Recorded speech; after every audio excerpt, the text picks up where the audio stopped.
Welcome to the Buy Box Bandits podcast.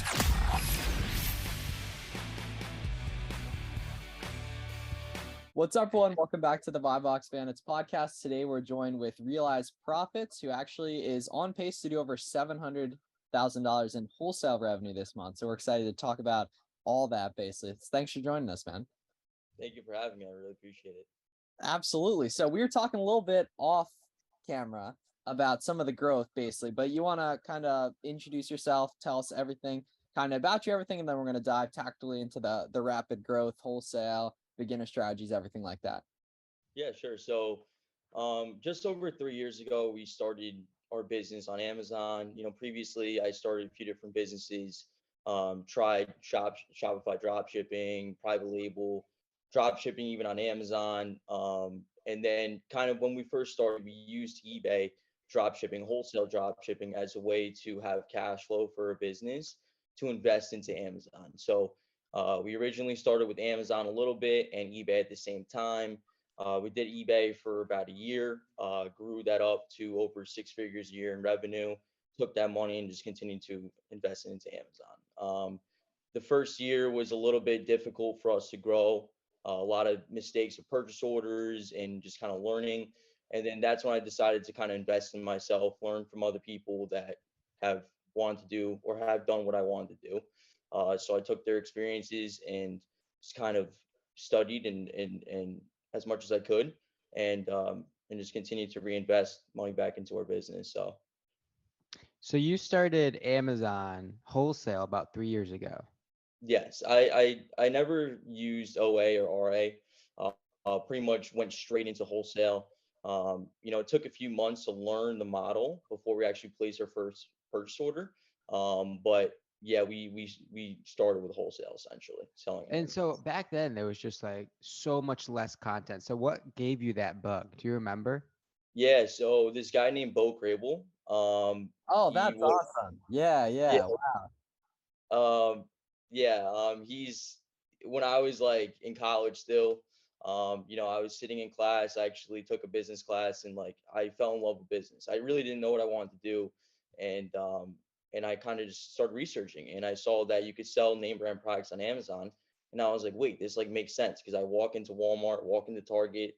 They don't own those brands. I mean, obviously they own some brands in there, but 70-80% of their stores are the brands. So I was like, something makes sense here, get legitimate invoices, create relationships, things started to add up. So I was like, I'm start going into this, start learning about it. And then that's kind of the content that I used was Bo Crable from YouTube and started from that. And so something that Miles and I talk about with the people we work with is kind of starting on a smaller scale, using that OA to build confidence, build fluency in the data, all those sorts of things. But you just jump straight into it, right? And so like, do you remember kind of the process of that first order in terms of like how confident were you, the product itself, the like the analytics that went into it? Yeah, so the first order was terrible. It was like I think it was a $4,000 or $5,000 order. We ordered the wrong product. It was glass as well.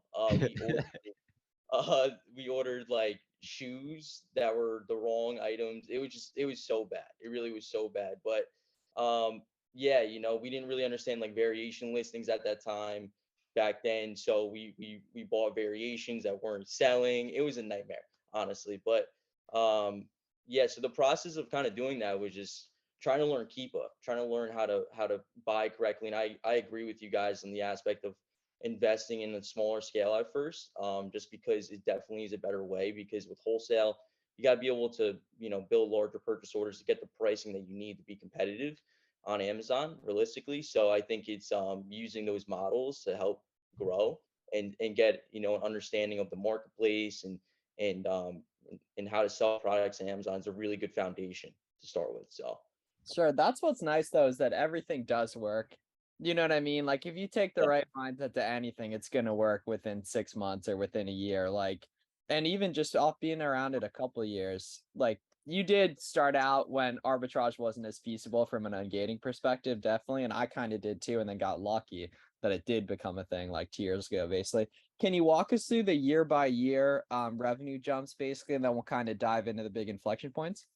Yeah, so the first year I think we did around $30,000 in revenue, or maybe I think maybe it was 200 grand in revenue. I forget. I think the first year was $200,000 in revenue. Delta there. That's including eBay. Um, and then the following year was last year was just under 3 million, and then this year we should do anywhere from 6 to maybe 10. That's the goal. Um, and kind of how that happened was we started in an apartment. We were using prep centers to leverage. And sometimes we bring product into our apartment. And then my business partner, he has a garage that we were able to have like essentially 300 to 400 square feet. So we decided to eventually move into the garage. This is year two. Move into the garage, and start bringing on inventory and pallets to the garage. And that way we can start kind of touching the product, seeing like the labor that's involved, because wholesale is very labor intensive. So kind of seeing the labor that's involved, touching the products, understanding what are good and bad buys, because I feel like once you actually see a product, kind of understand like if it's a pain or not, and like how much it actually physically costs you to do it. So kind of understood that a little bit more. And the second year we kind of just really focused on opening more accounts, creating new relationships, doing anything possible. I think the first year we weren't really in the numbers game aspect of you need to really open up a lot of wholesale accounts to understand pricing. Second year we kind of did that, open up more accounts. And then third year, we've been just really trying to harvest the relationships that we've been able to grow, and continue to grow them. So Really And working. and so from a supplier perspective, what's your strategy in terms of brand or wholesale and has or distribution, and has that changed over the years? So for us, we right now are pretty much 100% distributors. We are in contact with a few brands, and I definitely do think the way that the market is shifting is brand direct. But there's so much opportunity still working with distributors. I mean, recently we just opened up a new account that probably the most opportunity that we've ever seen in our business, and it just shows that there's limitless opportunity once you start growing references. I think a big part of wholesale in the beginning is the barrier to getting trade references and getting relationships. But once you have those relationships established, it becomes a lot easier to open up accounts and start creating new relationships, because you have the foundation of the tracing of your business and the trustworthiness of it essentially. So Yeah. And so, from a workflow perspective, right? You use Google, I'm assuming, to source and find distributors. Are you emailing? Are you phone calling? Are you both? How do you track that? And what's that kind of workflow look like from you find the distributor and then you ultimately start buying from them? yeah, so for us, I think the biggest thing is creating like a massive list of leads, and then attacking the leads. Um, and usually how we attack them is all through phone call. We don't really email, just because I feel like they get hundreds and maybe thousands of emails a day. That for you to stand out as a person, you need to call. You need to separate yourself, and I think that's a big way to do it. Is by taking the initiative to do it. A lot of people sometimes are scared to get on the phone, have a conversation. But it's really, really important to do it. And that's kind of what we do. And what we like to do as well is kind of understand the conversations that we've had with our vendors. So for an example, let's say we call a vendor today. They're like, hey, we're really not interested in working with Amazon sellers today. Call us back in 4 months. Like, I'll keep a log of it, because then that way I know if I call them back in 4 months, 6 months, a year, I have a conversation of maybe who I spoke to, what the conversation was about, the date of it. That way, especially if it's a company that I know that could be a really good opportunity, I want to know that information, because it's leverage for me to get in contact with the right person. It's completely the same with OA, and that you see the compounding returns after 3 months, after 6 months, after a year, once you see the cycles of stuff go by, whether that be like the market softening in terms of like a bunch of deals happening, or, a bunch of conversions of different wholesalers happening at one time, 6 months after a big trade show, different stuff like that, where for those listening that are new, it's going to be hard to conceptualize, but like us having all been around a couple of years at this point, you totally don't see the big returns till time has compounded in your favor a Right. little while basically. And so yeah, a lot of you guys listening are super afraid to pick up the phone to call wholesalers when that would just generally it improve your skill set as a human being to not be afraid to talk to other human beings on the phone, basically, in general, but it would also tangibly help the business a lot, basically. So I know that just based off location, you have a lot of distributor advantage, basically. Do you think the distributor method makes sense for beginners that live in rural Indiana as well, or like what do you think is the best route in terms of Yeah, I mean, for us, we work with a few different vendors that are further away from where we are on the East Coast. So I think there's a lot of opportunity, a lot of places. Obviously, when you're near ports, you're near trade, and that kind of helps the process of getting supply of products. But I think there's still tons of opportunity if you're in the middle of Kansas. You definitely could land some accounts, and of course leveraging prep centers. Like prep centers are a great way to grow your business, especially if you are in that scenario where you don't have the leverage of location. You can leverage prep centers that do have the location to be able to help your business grow. So Something that I get a ton of questions about is sort of that qualification in the beginning, right? Obviously, there's going to be hundreds and hundreds of potential distributors that you could reach out to, not necessarily wanting to reach out to all of them. Is there any qualification you do in the beginning, whether it be bad pricing that you know off the bat, or whether it be just the look and feel of the website, or how the sales rep comes off, that sort of thing? yeah, for sure. So personally, a few things I look for are just common traits of of business, whether it's location of like a warehouse. I'll go on Google Earth, I'll look at their location, whether it's something like trucks, how many employees they have, dollar amount of revenue a year, like just things that allow me to understand that they are a legitimate business. Now, if you're dealing with like let's say a little bit of a smaller wholesaler, that's where it can kind of get a little bit tricky because that stuff won't be given as much like on Google. Like if you were to search up, X company, dollar amount of revenue a year, it might not come up. But that, you can also use BBB. That information might come up on BBB. And just as well as pricing, you make a good point with pricing. One thing that we look for when it comes to pricing is that if it's kind of not, if it's below and not break even, that there's pretty much for us, it's an automatic move on. It consistently happening because for us, we can't negotiate. If it's negative 5, 10%, there's no room in our heads to go and try to get 30% to make it a 15, 20, 12% margin. There's no room. So for us, we'd rather work with a vendor that's 3, 4, 5%, knowing that there's room to negotiate and getting that pricing where we needed to make it those margins that we need for our business. So, And so, in terms of from a general number perspective, what are some of the things you're looking for products? You mentioned like the 10% margin. yeah. So for us, our floor is essentially right around 10 to 12%.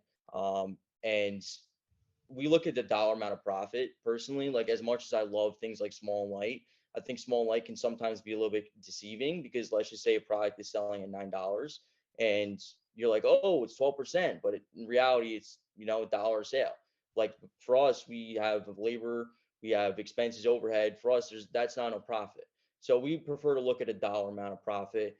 Usually for us, it's at least over $2 in profit per sale. There are exceptions when it comes to volume. If the product is selling $1.50 a sale and we can sell 1,000 units to me, it makes sense. The math makes sense. Make $1,500 all for an item like that. That pays for half the rent, especially if it's easy labor. That's really what we've kind of focused on in our business is kind of understanding the aspect of the labor associated to the profit.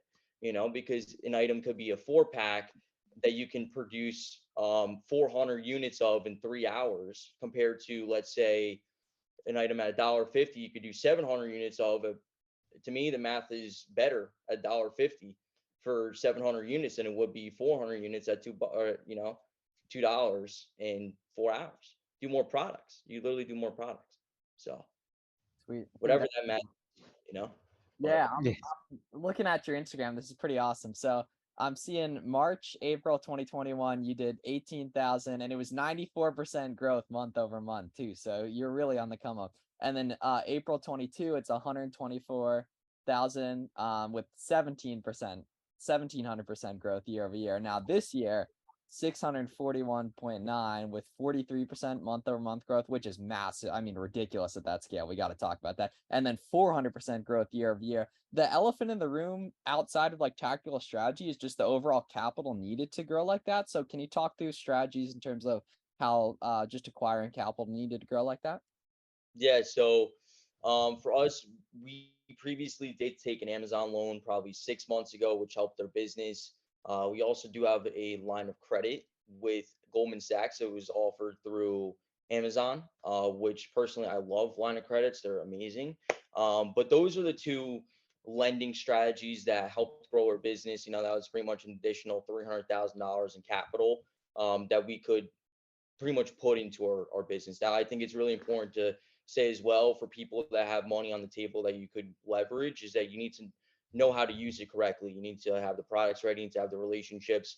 For us, we kind of use that as fuel on the fire, essentially. We had the relationships, we had the products.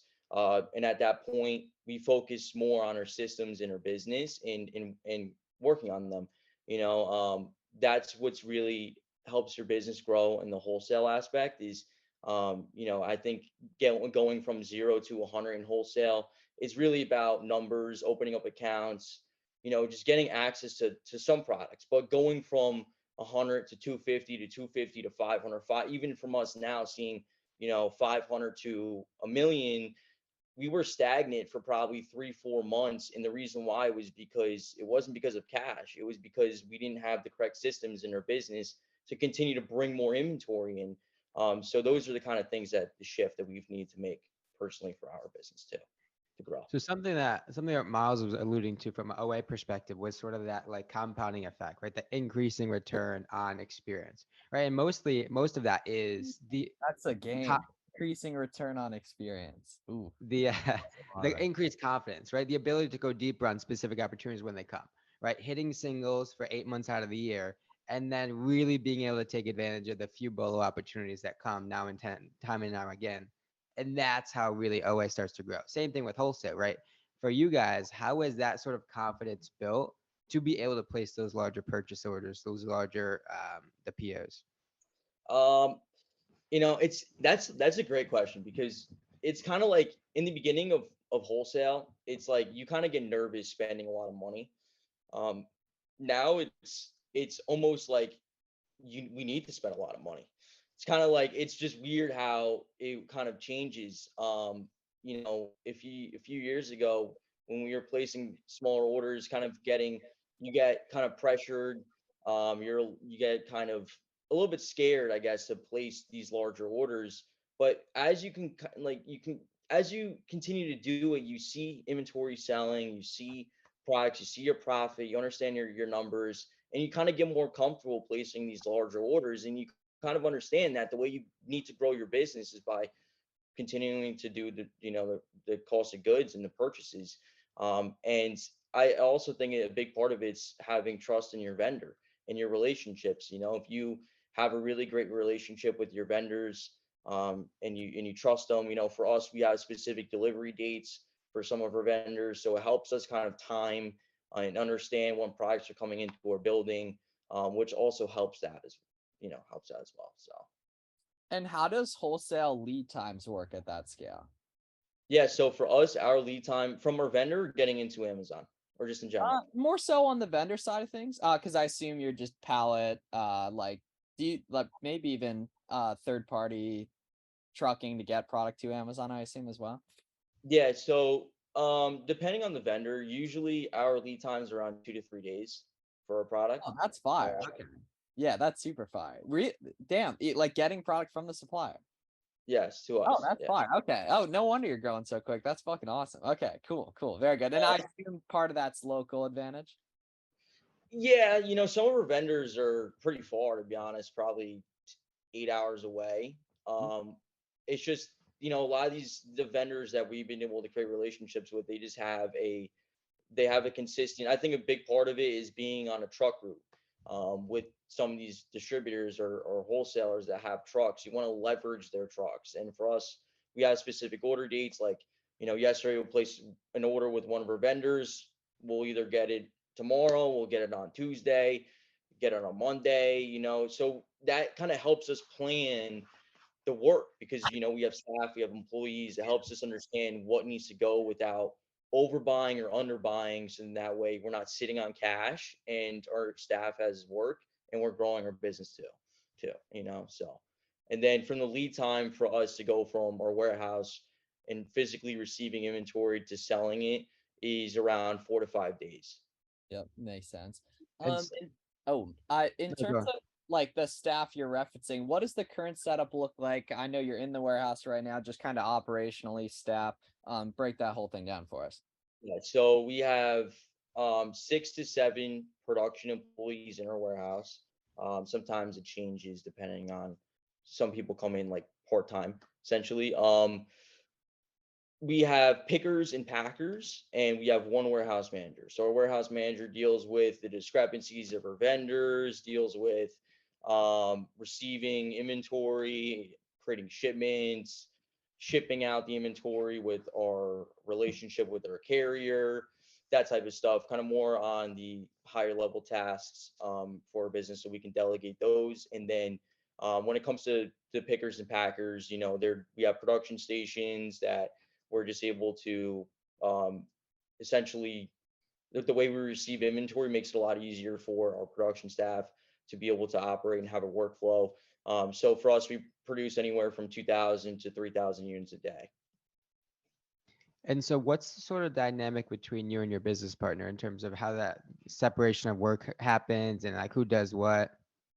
Yeah, so my business partner kind of deals with more of like the operational stuff inside like the warehouse. So he's kind of better at the aspect of logistics, I guess you can kind of say.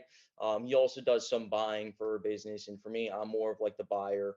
I deal with a lot of our relationships and our vendors. Deal with a lot of our relationships and our vendors. And continuing to grow those relationships. I deal with the VAs, so I'm dealing with training them, helping them, and just trying to make them the best that they can be at their job. I what I've kind of learned about VAs is that VAs sometimes won't speak up when they're having issues. So I've really tried to tell them like, hey, there's nothing wrong with, whether you're dealing with an issue where you feel uncomfortable with the thing that you're doing, whether you don't understand it, come ahead. And my RVAs texting me 9, 10, 11 o'clock at night. I'm more than happy to jump on a call with them real quick and clear things out, because the more I can help them, the more they delegate my time in my business. So That's Sure. like a clean split though between the like the duties, I guess you could say, operations and sort of like the purchasing side of things. yeah, I think it's really important to kind of, that's actually something that we've kind of struggled with, Garrett, honestly, because something we had a conversation about. We're like, as we're growing, like we should kind of separate what we need to get done, because um that's just how I feel like businesses usually do it. You figure out who's better at what, and you just tackle it. And that's why you have a business partner, is that way, I can't be good at everything. You have someone else that can pick up the slack somewhere else, and they improve that side of the area of the business, and then I can help on this side of the area of the business, and it just helps us grow. So Is your partner like a childhood friend or like a family member? yeah, it's actually funny. When I first moved to the town that I live in now, I lived down the street from him. He was like my first friend. It's kind of like really funny. Uh, yeah, he was my first friend in like elementary school, and we've been friends since our entire lifetime, pretty much. We have a group of like 6, 7 friends that we've been friends with for a long time. And yeah, just he was doing eBay drop shipping back in the day. I was kind of doing eBay, so we just decided like, hey, why don't we just do this together?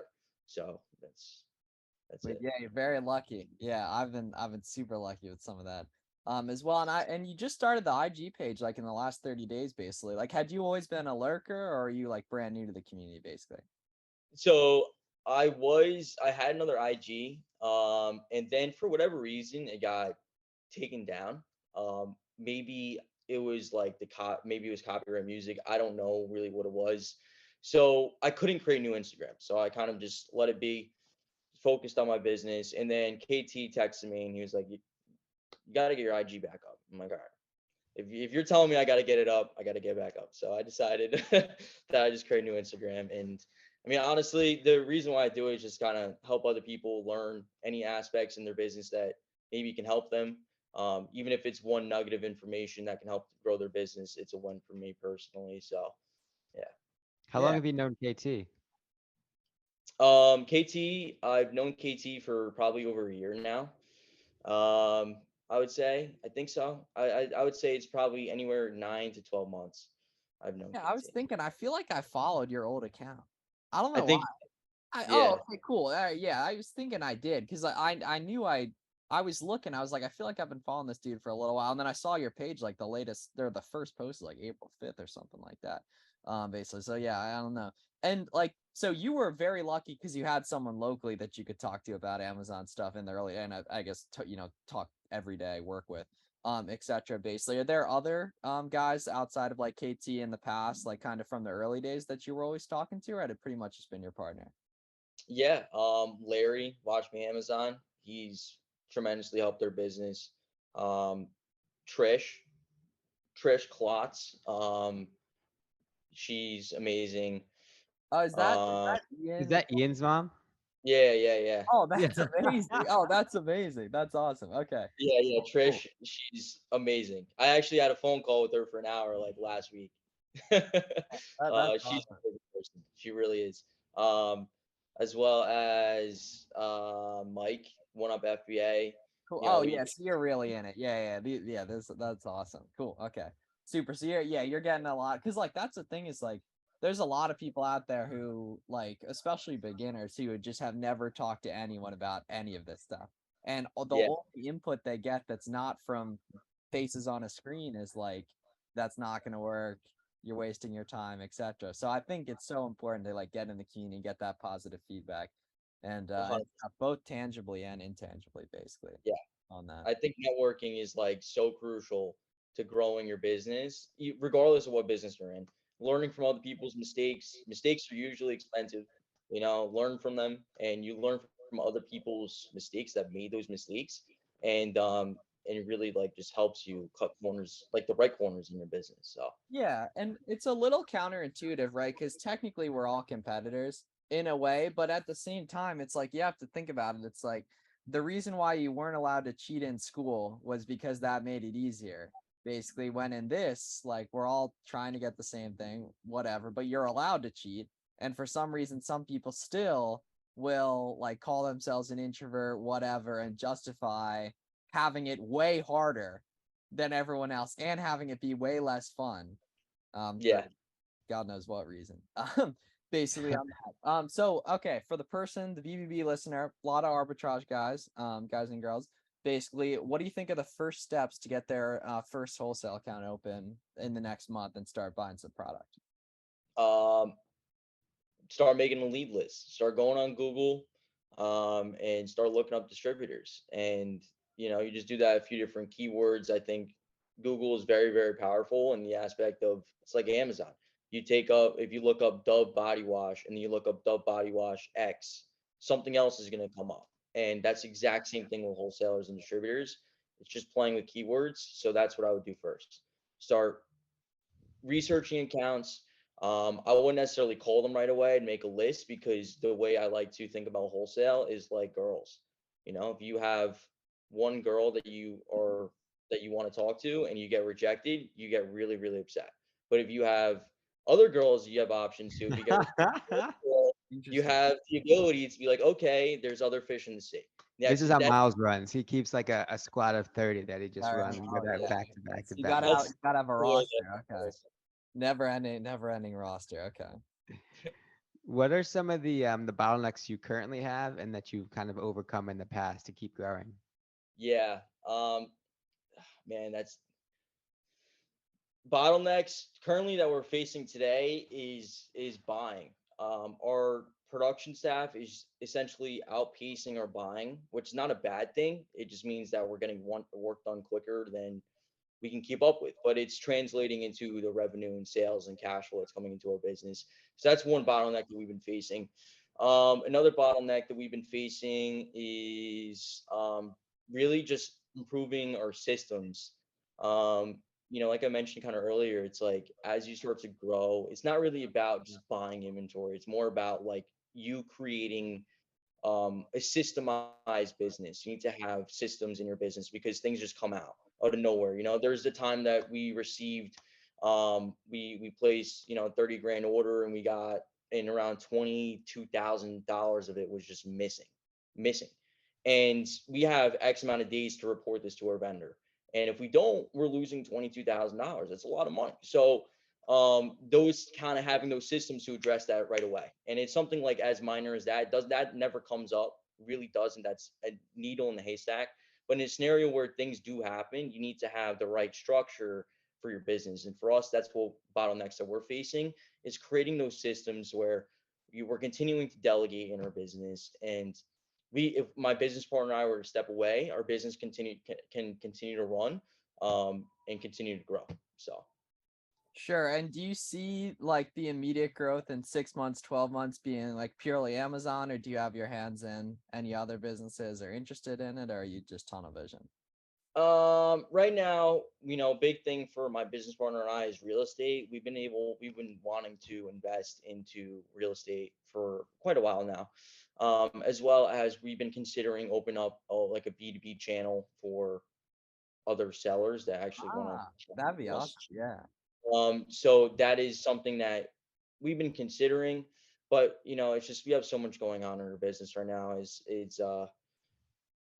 just kind of continue to grow this. For us, we want to be able to get to 7-ish figures a month and kind of sit there and just really grow our profitability in our business, and not necessarily just continue to grow just revenue, just focusing on staying around there and just increasing our margin by a few points, and that way our business continues to grow, but and just more profitable over month. So How big's That's the good stuff. warehouse?